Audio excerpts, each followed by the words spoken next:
80여일 끝에 합의된 국회 정상화가 자유한국당 의원총회에서 뒤집히고 나서 국회엔 냉랭한 분위기가 감돌고 있습니다. 여당인 더불어민주당은 새 협상은 없을 것이라고 선을 그었지만 한국당은 여당이 넓은 마음으로 재협상에 임해야 한다고 촉구했습니다. 여야의 엇갈린 반응 국회 취재기자 연결해 자세히 알아보겠습니다. 최민기 기자. 네, 국회입니다. 네, 거친 표현들도 들려오고 있고요. 자, 국회 분위기, 여야 반응 전해주시죠. 네, 오늘 민주당 이인영 원내대표는 어느 때보다도 격한 발언을 쏟아냈습니다. 한국당이 정상화 합의문을 걷어찬 건 강경파 극우 맹동주의라면서 이는 국민에 대한 배신이며 의회주의에 대한 폭거라고 날선 어조로 비판했습니다. 이 원내대표는 3당이 합의했던 대로 국회 의사 일정을 운영할 뜻임을 강조하면서 이 새로운 협상은 더는 없을 것이라고 못 박았습니다. 직접 들어보겠습니다. 시간이 지나면 마치 아무 일이 없었다는 듯이 새로운 협상이 가능할 거라는 착각은 꿈도 꾸지 마시기 바랍니다.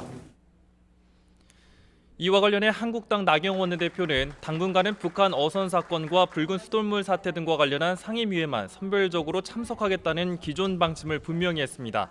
그러면서도 여당이 좀 더 넓은 마음으로 재협상에 임해달라며 협상 의지를 강하게 밝히기도 했습니다.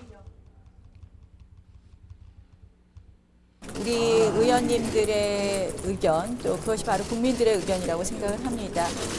책임 있는 여당으로서 좀 더 넓은 마음으로 재협상을 해야 되지 않나 이렇게 생각합니다.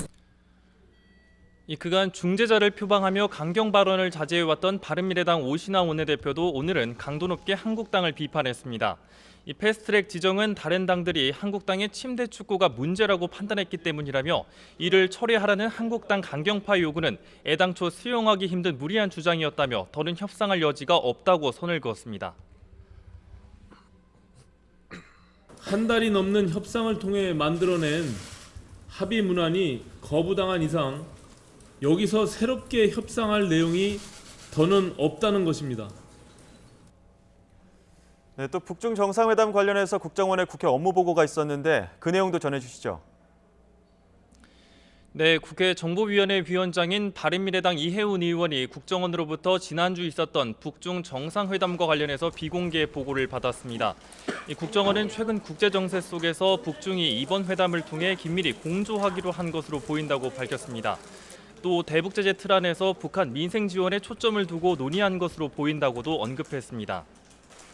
특히 중국의 경제 군사 분야 장관급 방북이 이례적이라면서 경제 협력과 군사 교류 재개 논의 가능성이 크다고 전망했습니다. 직접 들어보시겠습니다.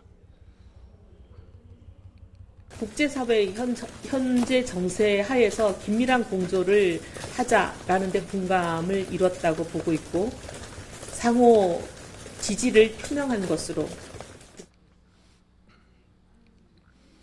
또 북중 회담에서 김정은 위원장의 동생 김여정 제1부부장 대신 현송월 선전선동부 부부장이 현장 지휘를 한 것과 관련해 이는 김여정이 지도자급으로 격상했기 때문으로 일각에서 제기된 이선 후퇴는 아니라고 설명했습니다.